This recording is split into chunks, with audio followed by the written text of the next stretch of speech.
Olá, pessoal, boa noite.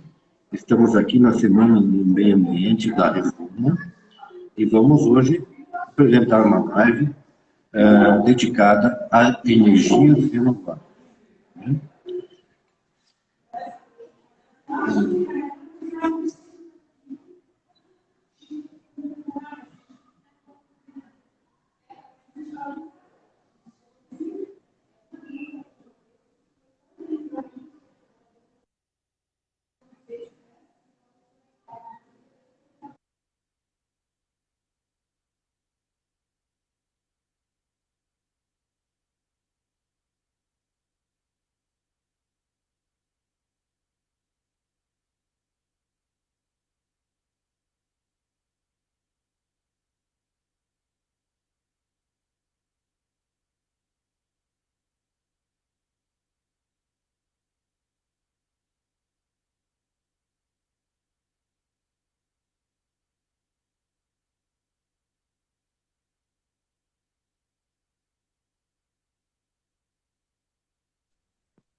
Olá, boa noite a todos.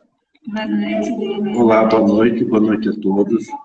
Então, hoje nós estamos aqui na live da Semana do Meio Ambiente da Resuma, né, que é a Rede de Sustentabilidade e Meio Ambiente da Arquidiocese de Curitiba. E estamos aqui hoje para apresentar a live sobre energias renováveis. Bom, boa noite, eu sou Cristiane Bergman, sou engenheira eletricista, pesquisadora na área de energias renováveis e eficiência energética, e esse é o Ivo. Oi, eu sou Ivo, sou administrador e sou mestrando em sustentabilidade e governança corporativa e trabalho com energias renováveis e eficiência energética. Bom, nós convidamos o Denner Ribeiro para conversar hoje conosco sobre as energias renováveis. Vou fazer uma breve apresentaçãozinha aqui do nosso convidado. Bom, Denner é formado em Engenharia de Energia, graduado na PUC Minas Gerais, em 2018. Ele é mestre em Engenharia Ambiental pela Federal do Paraná, em 2021. E está fazendo doutorado em Engenharia Mecânica na PUC Paraná. Ele também tem formação técnica em Meio Ambiente pelo Cefet, Minas Gerais, e técnico em Informática na Universidade Federal de Viçosa. Ele tem experiência na área de Engenharia de Energia, com ênfase em fontes de energias renováveis, e ele atua principalmente com fonte solar, hídrica e eólica. E ele já atuou no planejamento e operação e manutenção de grandes centrais de geração de usina. E ele desenvolve hoje, está se desenvolvendo na área de eficiência energética e nidificações. Denner, você me escuta bem? Escuto sim. Boa noite a todos. Eu queria saber que você complementasse essa apresentação sua, né? E já começar falando do tema, principalmente do início, o que é energia, né? Fazer uma comparação entre energia e potência, para as pessoas entenderem como que funciona isso, né? E já começar com gancho em eficiência energética. Boa noite a todos. Obrigado pelo convite, primeiramente, do Resuma. Eu acho que é importante começar por esse ponto. Acho que, do ponto de vista de apresentação, a Cristiane já fez uma boa apresentação. Hoje eu atuo principalmente nessa área de eficiência energética. Trabalho desde a época do técnico, lá em 2010, quando eu fiz técnico em ambiente. Desde dessa época, me apaixonei pela área de eficiência energética, então sempre fui buscando informações que se assemelhassem a essa questão. A questão da energia, a energia em si, propriamente dita, ela, tecnicamente falando, é um termo que deriva do grego, que é do ergos, que o significado original da palavra é realizar trabalho. Então, na física, em outras, engenharia e outras ciências, é a capacidade que a gente tem de produzir e realizar trabalho, ação, movimento. Então, o conceito ele é abrangente, ele é às vezes usado em N aspectos, em N situações, mas basicamente é pensar em fazer algo. Então, ao mesmo tempo que a potência também é fazer algo. Como eu sou potente para executar alguma atividade, por exemplo, assim, mais fácil de entender. A diferença entre potência e energia, principalmente falando, é quando a potência é a taxa com que eu realizo uma transferência de energia. Ou seja, a taxa em que a energia é utilizada e é medida em watts. Quando eu pego, por exemplo, minha conta de luz, eu tenho ali megawatt-hora. Uma quantidade de potência transferida durante determinado tempo. Watt-hora.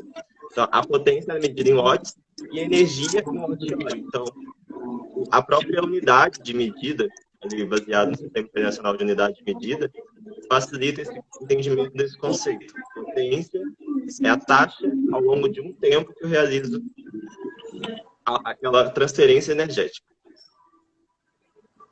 São temas bem interessantes. Eu acho que, nesse sentido, ao mesmo tempo, a questão da eficiência, eu acho que a eficiência, acho que para todos é fácil entender que significa fazer mais gastando menos. Então, quando eu falo em eficiência energética, eu falo em trazer uma eficiência do ponto de vista de gastar, ter o mesmo consumo energético, porque a energia ela é indissociável à vida, ela é indispensável desde o processo biológico ali, da celular, tem um processo energético envolvido, então é indispensável para qualquer ser vivo, sol, as diversas fontes bioquímicas, enfim. Não vou atropelar um pouco as coisas, mas é importante entender que é fazer mais gastando menos. Então, quando eu penso em conceito de eficiência energética, é justamente esse princípio básico. Ter o mesmo conseguir realizar a mesma coisa, o mesmo potencial de transferência de energia, ou seja, aquele mesmo trabalho, gastando menos. Então, esse é basicamente a ideia da eficiência energética. Aí ela está associada à eficiência energética em diversas fontes, em diversas áreas. Cada área tem sua especificidade, praticamente. Muito legal, Dani. E escuta, Leandro, fale para a gente, qual a importância da energia para a estabilidade do planeta? Para a sustentabilidade do planeta, desculpe. E qual a diferença entre energia renovável e não renovável? Eu acho que as pessoas têm muitas dúvidas sobre o que é isso, né? E principais, você podia nos falar quais são as principais fontes de energias renováveis? Sim. A energia, como eu falei anteriormente, ela é indispensável para qualquer processo. Desde um processo microbiológico ali na minha célula, do corpo. Meu consumo, eu não consigo sobreviver sem gastar energia, sem produzir energia internamente para conseguir gastar. Então, ela é um processo indispensável à vida. E está totalmente atrelado a essa ideia da sustentabilidade. O conceito de desenvolvimento sustentável, ele começou a ser disseminado mundialmente ali na época do relatório chamado Relatório Nosso Futuro Comum, que foi lá em 1987, onde foi apresentado pela comissão de Brundtland Lane, se não me engano, se não me falha a memória, onde, basicamente, a humanidade ela tem a capacidade de se tornar o desenvolvimento sustentável e assegurar que ele atenda a necessidade para o presente e futura geração, sem comprometer essa capacidade das futuras gerações.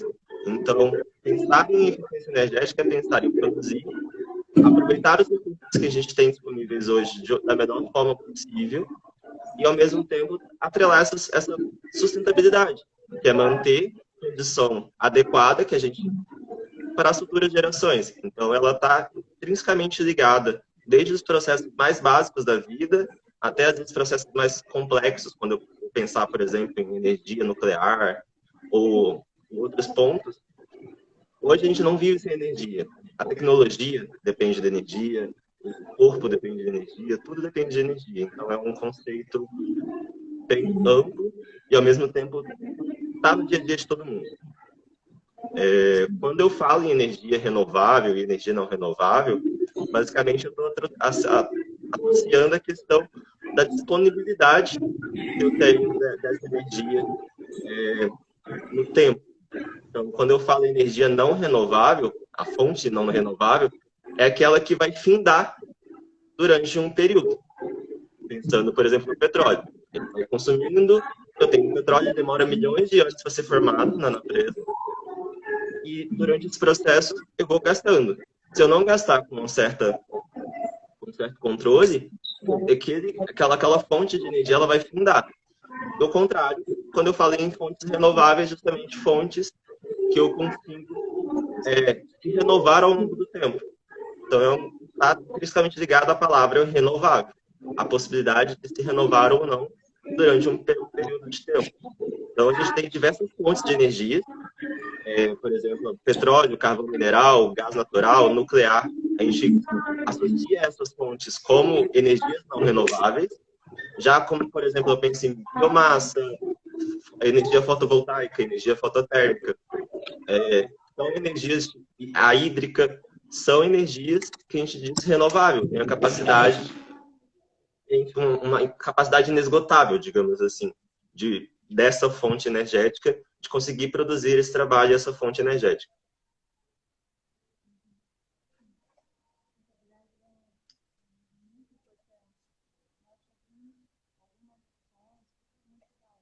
Estão me ouvindo? Eu não ouço vocês.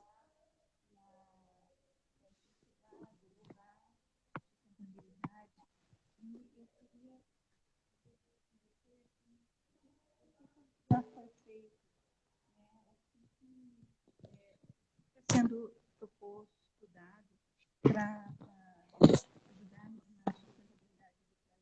Cristiane, sua voz eu não lhe ouço.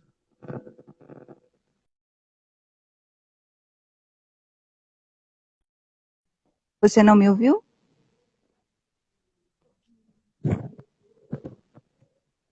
Você me ouviu? Agora eu te ouço, antes eu não ouvi. Ah, tá. Então, desculpe. Então, assim, sem problema. O que você percebe, o que você conhece que já está sendo usado para ajudar na sustentabilidade do planeta? A ONU, por exemplo, faz várias ações. Dia 5 de junho é o Dia Internacional Mundial do Meio Ambiente. Então, há algumas ações que a ONU já realizou, né? Então, eu queria que você dissesse assim, o que já está sendo, o que já foi proposto, estudado para melhorar a sustentabilidade.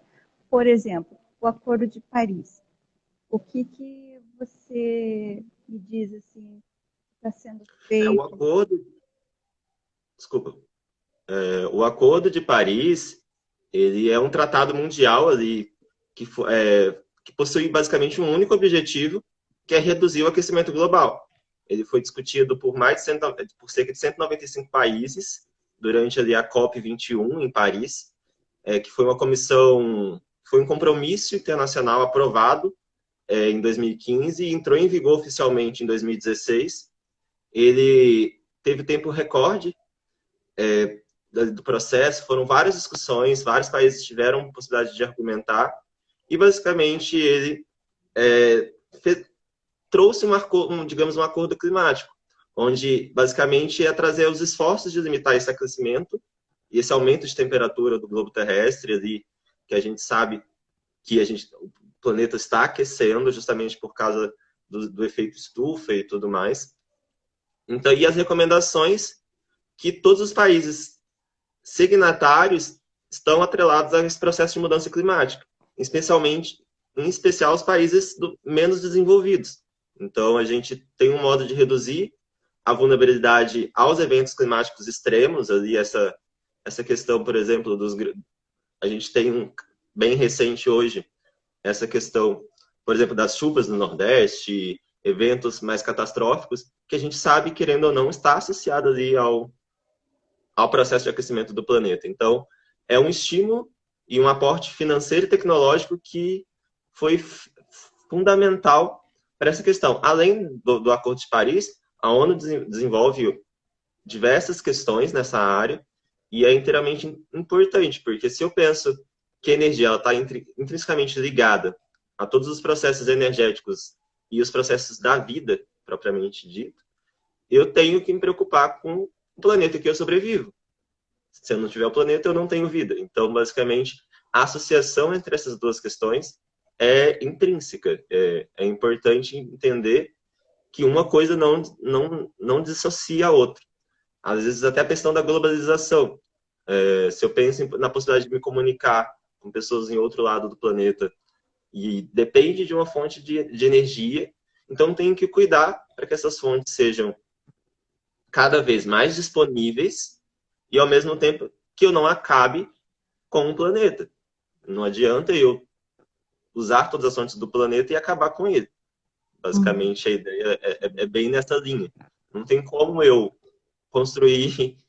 não tem como eu construir minha parede sem ter minha base. Então, eu não consigo desenvolver e pensar nas paredes como energia, mas, ao mesmo tempo, eu não tenho a base que é o planeta. Então, eu tenho que pensar em como eu vou construir e fazer a parede ficar equilibrada num planeta também equilibrado. Então, é importante pensar nesse sentido. E aí eu trago as fontes renováveis.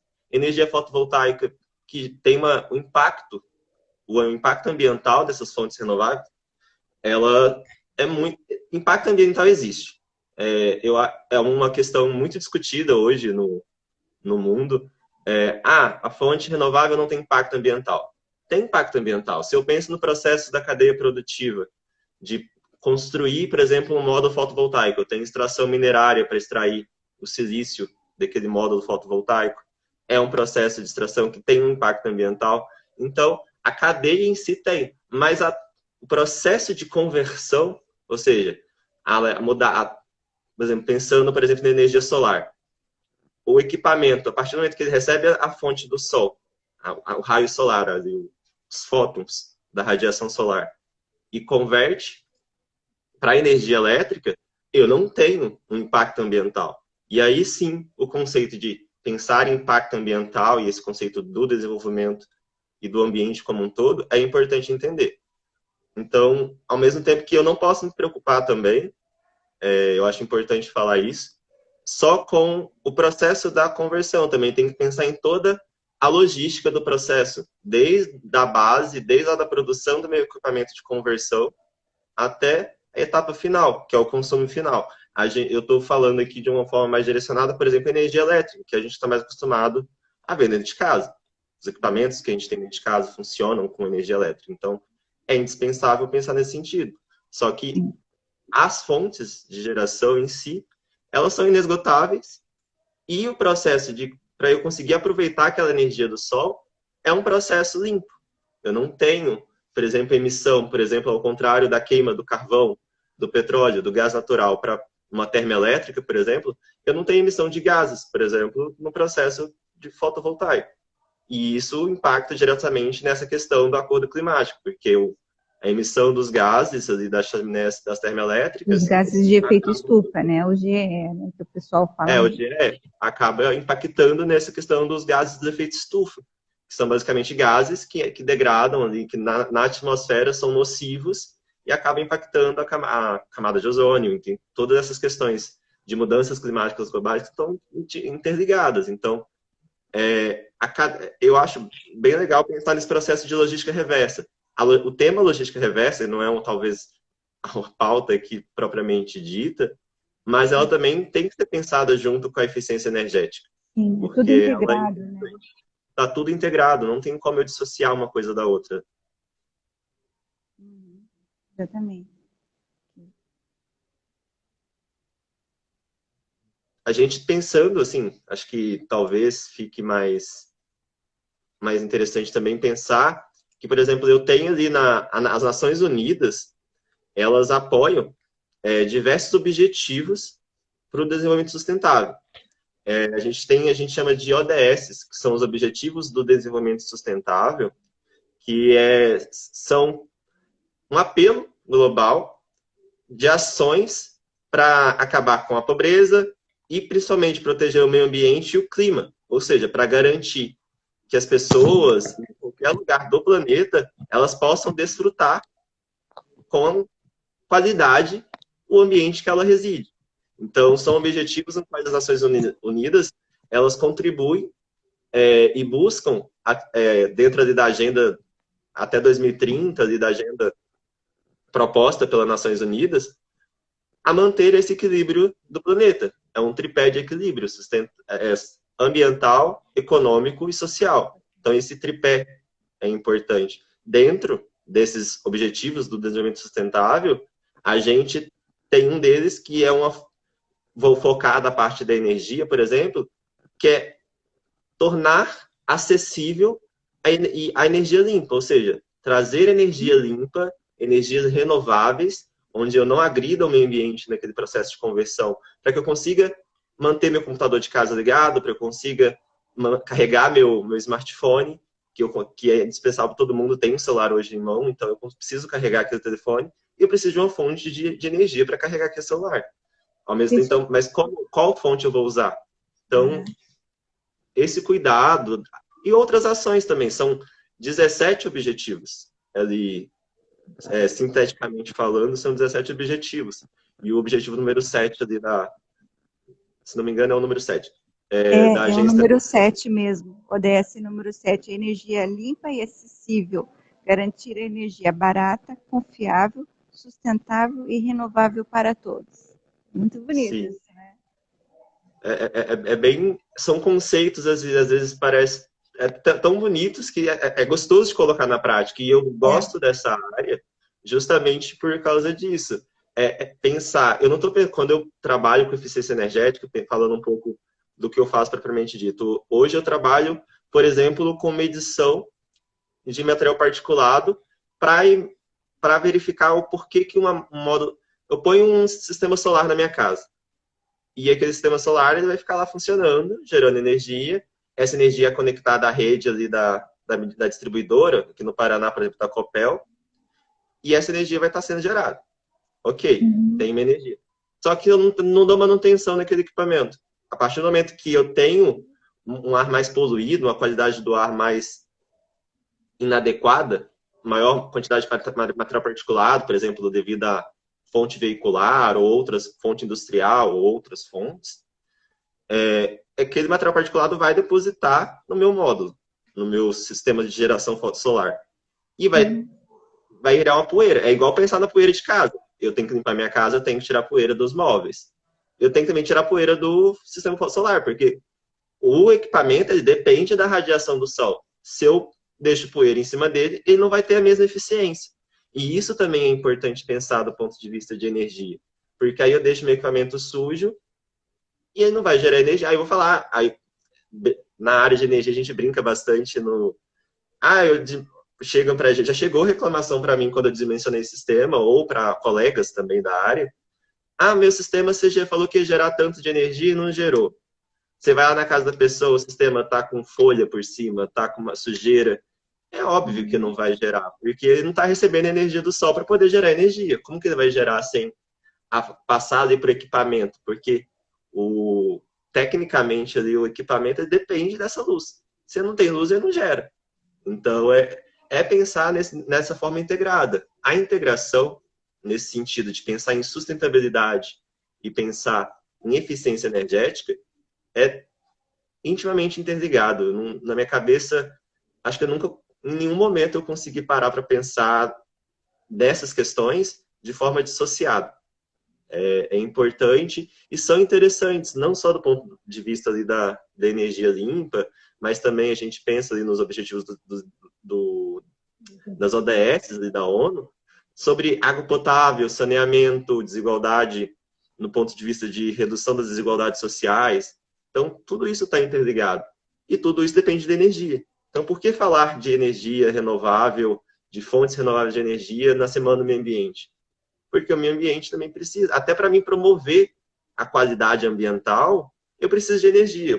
Eu engenheiro, Cristiane, engenheiro, o Ivo, administrador, eles precisam para ter um computador, para conseguir se comunicar com outros colegas profissionais. Eles dependem de uma fonte energética para proteger questões ambientais. Hoje, já atuei em órgão ambiental é interessante pensar nisso. Como que eu vou manter uma unidade de conservação, por exemplo? Unidades de conservação são partes, grupos de áreas especialmente protegidas, ali, criadas pelas legislações ambientais, justamente para manter a qualidade daquela área, para preservar a importância daquela área, seja por uma importância vegetal ou importância biológica ou outra questão. Mas até para promover a preservação do meio ambiente, eu preciso ter um equilíbrio ali do ponto de vista de energia sustentável, de eficiência energética, para conseguir manter a qualidade do ambiente adequada, equilibrada, e continuar mantendo a vida no dia a dia como ela é. Eu conseguir fazer as coisas no meu dia, carregar meu celular, ligar minha TV quando eu chegar em casa e quiser ver um filme. Então, tudo isso é importante pensar nesse sentido. E aí você traz essas questões. Quando você liga sustentabilidade com eficiência energética, com meio ambiente. Então, está tudo interligado, não tem como dissociar. Nós não estamos conseguindo ler aqui as dúvidas ou alguma pergunta. Está me ouvindo? Está me ouvindo, Denner? Estou ouvindo. Então, eu não estou conseguindo ler as dúvidas ou perguntas, mas... Então, essa questão que você falou da limpeza dos módulos, é o que você está trabalhando atualmente, é isso? É uma empresa... Isso, eu faço uma pesquisa na área de pensar... Beleza, eu entendi que eu preciso manter o módulo limpo, para evitar... A gente... É um termo, às vezes... eficiência, né, do módulo. Pensar em eficiência, porque... Vou tentar falar tecnicamente, ao mesmo tempo de forma fácil, para todo mundo que consiga entender na live. Eu preciso pensar que meu equipamento funcione bem. E aí, para ele funcionar bem, eu preciso colocar ele na melhor posição possível. Isso acontece dentro de casa mesmo, com qualquer equipamento, mas pensando ali no módulo solar. Eu preciso colocar ele na posição adequada, seguir as recomendações, tem uma temperatura de funcionamento. Então, tudo isso são questões que podem impactar para que aquele equipamento funcione bem ou mal. E isso também é uma questão hoje já estudada, começou a ser estudada de uma forma mais recente. Aqui no sul do país, diferente do norte, a gente tem que colocar o módulo solar ali no teto da minha residência, inclinado. E aquela inclinação, ela tem uma inclinação ideal para funcionar. E isso, se ela não for colocar naquela inclinação ideal, dependendo... se eu não quis colocar, eu não tive condição de colocar, porque às vezes a arquitetura não me permitiu, ou algo do tipo. Mas o ideal é que eu coloque ele numa angulação, justamente para potencializar e ele gerar mais. Sim. E você está em Curitiba, né, Denner? Eu estou em Curitiba. Em Curitiba... A inclinação ideal é 25 graus, não é isso?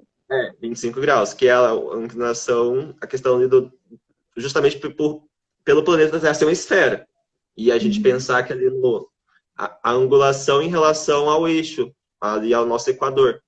Então, a gente lá no norte do Brasil, a gente praticamente pode deixar o módulo quase praticamente deitado, porque ele está recebendo, porque o que acontece para a eficiência energética nesse sentido da energia solar, propriamente dito, dessa questão, o raio do sol, ele, digamos assim, ele vem em linha reta. E essa radiação direta que faz com que o módulo funcione bem.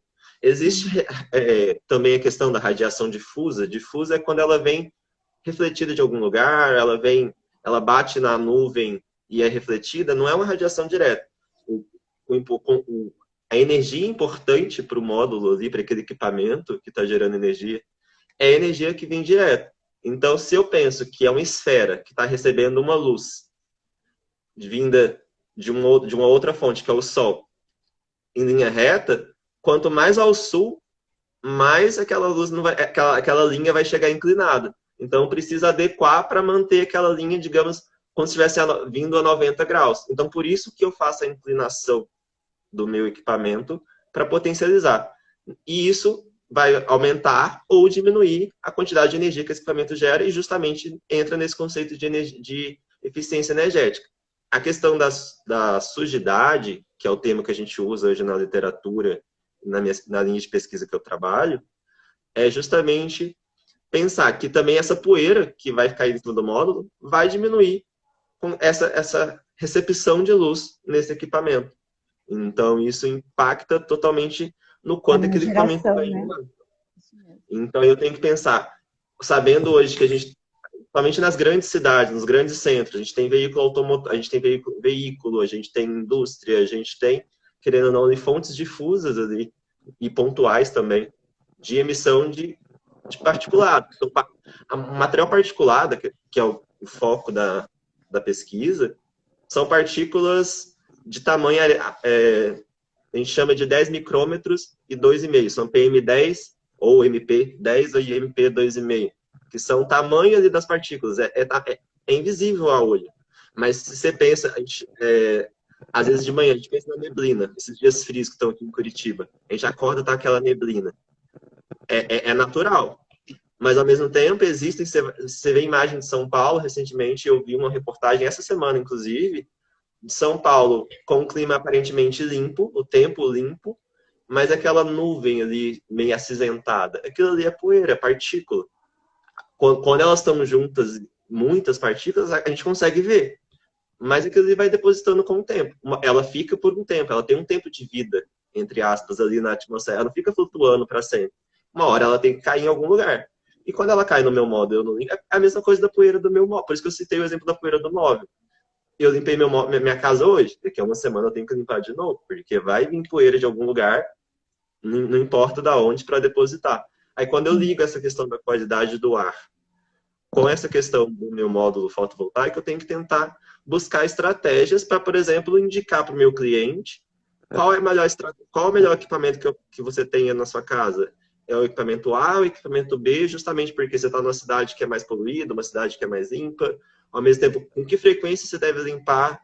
Qual o melhor produto que você vai usar para limpar aquele equipamento? Então, isso é importante, porque isso, da mesma forma que a angulação interfere na geração do equipamento, a sujeira também vai interferir. Sim. E é um tema hoje bem interessante de pesquisa, tem várias pesquisas, principalmente, infelizmente, no Brasil a gente tem pouco incentivo à pesquisa, mas a gente tenta trazer experiências internacionais e às vezes até falta de fonte de dados. Mas eu brinco com os meus colegas que são pesquisadores, que o pesquisador brasileiro é bem guerreiro, porque para fazer pesquisa no Brasil ele tem que batalhar bastante. Não é só o interesse de pesquisar, é correr atrás de recursos, de fundamentação.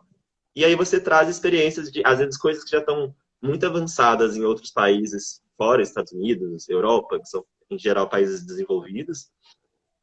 Aqui no Brasil a gente tenta buscar essa estratégia. E não quer dizer... E uma coisa que eu uso esse exemplo muito é que uma coisa que funciona lá, não necessariamente... Uma estratégia que funciona lá, não necessariamente vai funcionar aqui. Pode que funcione? Pode. Sim, mas eu preciso testar aqui. A gente usa um termo de tropicalizar, porque a gente está num clima tropical. Então, lá estão num clima temperado. Pensando nos Estados Unidos e Europa. São climas diferentes. Até essa questão climática. A gente tem zonas climáticas. Se eu penso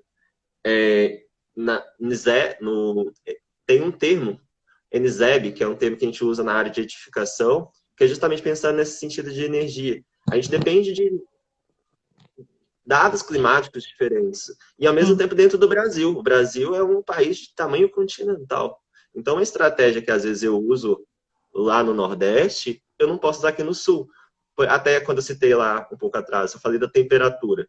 Um equipamento que pode funcionar bem aqui em Curitiba, ele pode não funcionar bem, às vezes, no Nordeste, porque passou aquela fase... Lá no Nordeste, ele vai aquecer muito mais do que aqui em Curitiba, que é um clima mais frio.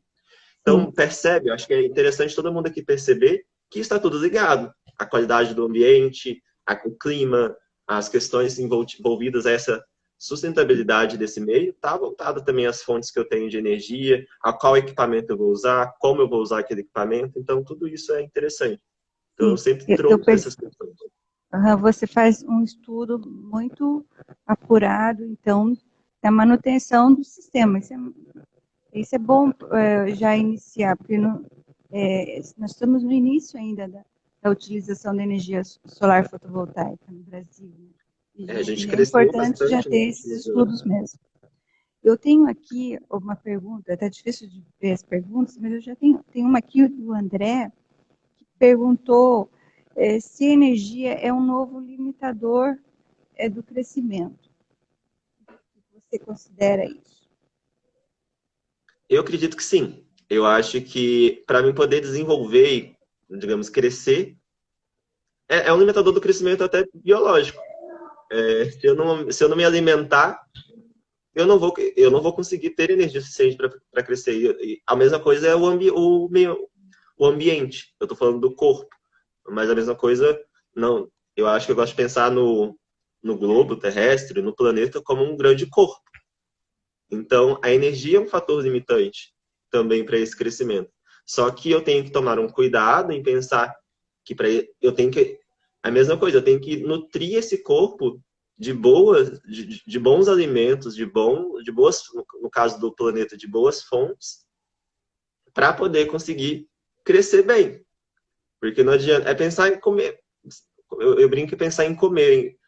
Eu comer um alimento saudável em casa, ou comer um fast food industrializado, vai trazer a mesma qualidade para mim, quanto corpo? Não. Então, eu tenho essa questão. A energia hoje, sim, é um limitador do crescimento, mas é um limitador, como posso dizer, com uma certa cautela, um certo linha limítrofe de atuação, justamente porque ela é indispensável para qualquer processo. Então, ela, querendo ou não, se eu não tenho como gerar, se eu não tenho fonte de energia, eu não consigo ter um processo, eu não consigo ter o trabalho. Aí volta ao conceito lá do início da live. O trabalho é a taxa com que essa energia é transferida. Então, como é devagar, é rápido. E isso vai dizer se eu pensar na velocidade do meu carro vai, eu vou sair de um ponto e vou para outro. Na velocidade que eu andar, que é a taxa em que ocorre a questão da variação da distância daquele carro, é justamente pensar, eu vou conseguir chegar, mas com qual velocidade? Só que às vezes pensar também nesse sentido, qual velocidade eu tenho? A ideia hoje, acho que aqui, pensando na Semana do Meio Ambiente, é pensar qual que é melhor equilíbrio. Eu preciso andar rápido demais? Preciso andar devagar demais? Ou eu preciso andar com equilíbrio de acordo com as condições que eu tenho, do ambiente que eu estou? Então, isso está ligado. Eu preciso chegar em algum ponto final. Mas eu preciso saber também que para chegar naquele ponto final, eu não preciso passar por cima de outras questões para poder chegar nesse sentido. Então, basicamente, a energia é fundamental e é indispensável para qualquer processo de crescimento, tanto nosso, enquanto indivíduo, corpo, e para o planeta também. Só um momentinho, vou passar o microfone aqui para o Ivo.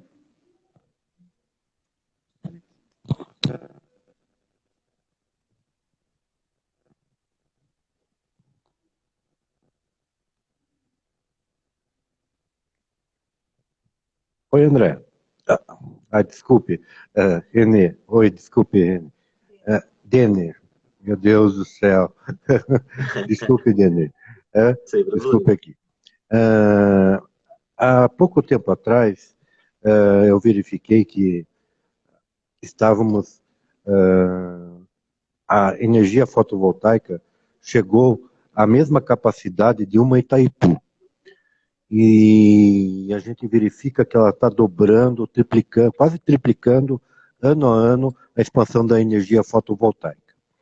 Como você vê a velocidade de instalação das energias renováveis, tanto fotovoltaica quanto eólica e outras renováveis? Como que você vê essa velocidade? Quem deve investir em energia renovável? Como que você vê as políticas para isso, para investimento, para aumentar essa velocidade e a gente ter daqui a pouco 2 ou 3 Itaipu? Essa pergunta é interessante, Ivo, no sentido que ela tem que ser desmistificada aqui. Eu acho que para quem não conhece, duas coisas importantes. A gente tem a geração centralizada, que são grandes usinas, por exemplo, o Itaipu, que geram energia para a rede do Brasil como um todo. E eu tenho a sistema de geração distribuída, que é o que eu gero dentro da minha casa. Então, são pequenos geradores. E esse crescimento, ele realmente é um crescimento expansivo hoje no Brasil. A energia, hoje a gente tem ali pela Associação Brasileira de Energia Solar, cerca de 15, se não me engano, megawatts de potência instalada de geração distribuída. E os principais ali, países, hoje, os principais estados hoje aqui do Brasil, que geram energia com fonte solar no sentido da geração distribuída, são Minas Gerais, São Paulo, mas aí você acha engraçado, no Sul não gera energia, não tem o potencial de gerar. O Rio Grande do Sul, se não me engano, é o terceiro é o terceiro estado com maior capacidade de geração no ranking estadual de geração distribuída aqui no país. Então, é importante pensar, é um crescimento acelerado, e eu acho importante, porque, como eu disse lá no início, o petróleo é uma fonte que vai esgotar. Então, eu tenho que pensar em como eu vou conseguir, porque é importante pensar no sentido, Ivo, que eu não vou regredir hoje no que eu tenho, na quantidade de energia que hoje o mundo consome, digamos assim. O mundo não vai regredir. Seria ilusório falar algo nesse sentido. Ele vai, no máximo que ele vai continuar e manter o mesmo padrão. Então, ninguém quer... Eu não quero ganhar, eu não vou começar a ganhar um salário maior e do nada querer voltar para um salário menor injustificadamente. Então, esse crescimento é importante. Eu tenho que pensar nessa expansão de eficiência energética para fontes renováveis para conseguir suprir as fontes que uma hora vão acabar. Então, pensando nesse sentido, por exemplo, para poder suprir, eu tenho, sei lá, um X números de termoelétricas. Eu preciso colocar sistemas renováveis que acabem suprindo aquelas X termoelétricas, para que em um dado momento que elas não puderem mais funcionar, eu tenha fontes renováveis disponíveis. Esse crescimento é importante, mas ao mesmo tempo tem que ser um crescimento com cuidado. Então, por isso o conceito de eficiência energética é indispensável, justamente para pensar em toda essa cadeia de produção, pensar em todo o processo, para que essa expansão não seja feita de forma desorganizada, desorientada. Então, eu acho que é importante crescer, mas um crescimento com cautela. Eu concordo com você. Primeiro, eu acho que temos que reduzir o consumo através de ações de eficiência energética e depois a gente fazer investimentos em energias renováveis. É um raciocínio bem lógico e bem, eu acho bem legal, né? Eu acho que, desculpa só complementar, Ivo, eu acho que é legal pensar, por exemplo, para quem está aqui vendo a live, pensar, eu preciso necessariamente, minha conta de luz está vindo muito cara, eu preciso ter um sistema de geração solar? Talvez, mas às vezes você pensa que, se eu reduzir o tempo que eu demoro no banho, eu já estou reduzindo o consumo de energia, por exemplo, pensando no chuveiro elétrico. Uhum. Ou, mesmo no chuveiro a gás, também eu vou reduzir o consumo de gás da minha residência. Então, primeiro eu tenho que pensar nas minhas ações, no que eu estou fazendo para poder manter um equilíbrio. Eu preciso gastar tanto tempo no banho? Não preciso. E aí isso pode ter um impacto maior na minha conta do que eu necessariamente gastar muito produzindo um sistema de geração, que eu falo sempre isso para todos os meus clientes. Pensa primeiro como você gasta energia na sua casa para depois você pensar em gerar energia. Porque isso pode reduzir muito o seu consumo. Nós que implantamos vários sistemas fotovoltaicos em residências, a pessoa depois que implanta o fotovoltaico, ela pensa muito no conforto que ela vai ter. Agora eu posso gastar um pouco mais no chuveiro e etc. Justamente. Então as pessoas também pensam no conforto, né? Antes da implantação do sistema fotovoltaico, estou falando em residências, né? Eles ficam reduzindo, mas a conta está cara e tal. E depois que eles implantam o fotovoltaico, eles voltam a gastar mais porque eles querem conforto também. Mas é isso é das famílias, é natural das É famílias. educação, é educação. O tema das lives anteriores, a educação ambiental é importante também nesse sentido. Eu tenho que educar o meu cliente. Porque aí eu dimensionei o meu sistema solar para aquela residência para gerar tanto. Aí a pessoa põe, ela pensa que ela vai ter mais disponível, ela coloca mais não sei quantos ar-condicionado, coloca outros equipamentos mais potentes, aí fala, mas não está gerando tanto que eu esperava. Mas você colocou mais quantos equipamentos dentro da sua casa para gastar? Eu estou consumindo Essa mais, isso educação acontece sempre. Mas, pessoal, não deixe de investir, não deixe de investir em fotovoltaica nas suas casas, não. É um investimento importante, justamente. O Ivo falou um ponto fundamental, não deixar de investir. Eu acho que justamente pensando nessa qualidade ambiental. Investir é importante, mas também eu tenho que me educar para poder investir pensando nesse processo de cautela, de cuidado e com sabedoria. Eu acho que a palavra base ali é usar com sabedoria. Eu tenho mais uma pergunta, a última pergunta da live. A hidrelétrica é uma energia renovável? Sim. O processo, a fonte hídrica, isso já foi, eu lembro de discutir isso com o meu professor lá de hidrologia na época da graduação.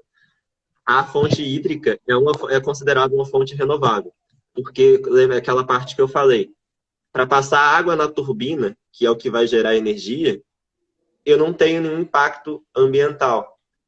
No processo de conversão entre energia potencial, porque justamente eu tenho um reservatório para poder aumentar o nível e aquela água gerar uma diferença de pressão que vai poder fomentar com que ela rodar a turbina e gerar energia elétrica.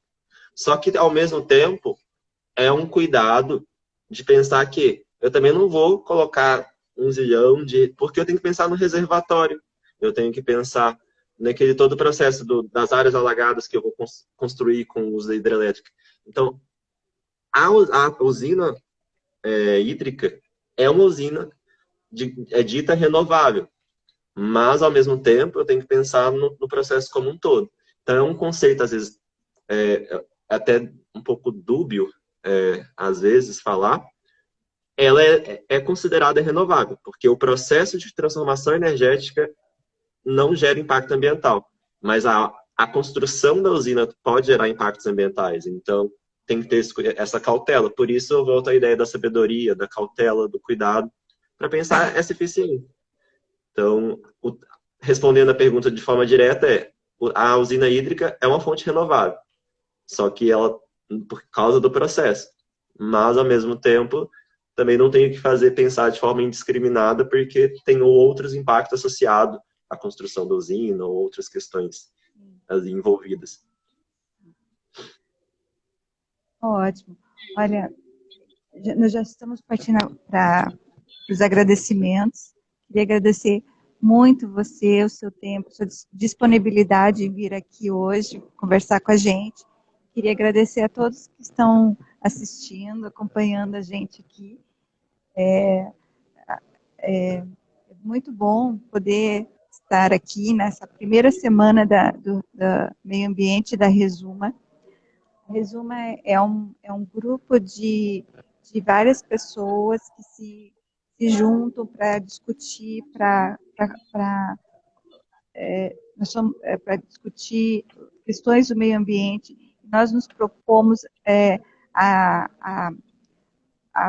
fazer ações para ajudar quem nos solicita, sabe? Eu digo assim, só entrei nesse grupo porque eu quero ação. Eu sou da ação. Então, nós plantamos árvores, nós já fizemos eventos de distribuição de mudas. Então, nós nos reunimos para discutir algumas essas questões para ajudar como a gente pode. Nossos encontros são nas segundas e quartas-feiras do mês, né? Nós fazemos reuniões online. Quem tiver interesse pode se reunir. Nós estamos loucos, Dene, que você entre conosco no nosso grupo, né? O pessoal se convida, Dene, convida o Dene. Você vai somar muito se você puder conseguir participar conosco das nossas ações. Então, Muito obrigada, tá? Muito obrigada a todos. Né? Então, é a nossa primeira live, está todo mundo aprendendo aqui essa semana, né? Fazendo live, vendo como é que é, organizando, fazendo, né? Tudo no improviso aqui, mas é muito bom. Muito obrigada a todos. Eu agradeço o convite, fico aqui, aceito também o convite, agradeço o convite de participar dessa live, aceito o convite de participar do resumo, eu acho que é uma iniciativa, e justamente eu gostei muito da frase da ação. Para mim, mudar algo precisa agir.